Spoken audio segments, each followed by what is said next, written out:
کہتے ہیں کسی کے گھر خالی ہاتھ نہیں جاتے، اس لیے میں جہاں بھی جاتا ہوں چارجر ساتھ لے کر جاتا ہوں۔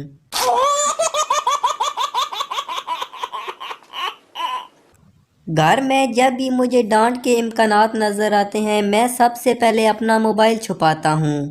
میری خیر ہے اس معصوم دا کی قصور۔ لائٹ بند کر کے موبائل چلاؤ تو مچھر ایسے جھپٹے مارتے ہیں جیسے میں ان کی بیویوں سے چیٹنگ کر رہا ہوں۔ لوگوں کو میسج آتے ہیں لو یو جانو، مس یو جانو۔ ایک مجھے میسج آتے ہیں اگر یہ میسج 10 لوگوں کو نہیں بھیجا تو عذاب آئے گا۔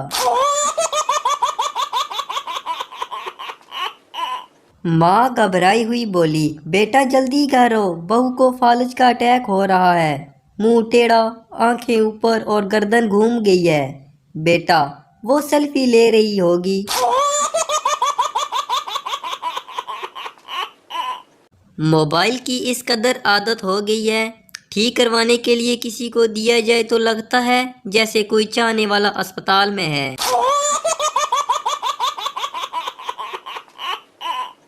نہ جانے کون سا وٹامن موبائل میں ہے، ایک دن استعمال نہ کریں تو لگتا ہے کمزوری ہو گئی ہے۔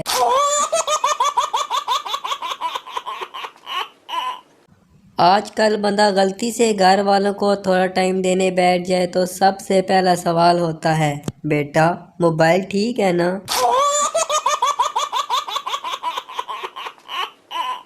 موبائل لینے اور شادی کرنے کے بعد ایک ہی افسوس ہوتا ہے تھوڑا صبر کر لیتا تو اچھا ماڈل مل جاتا۔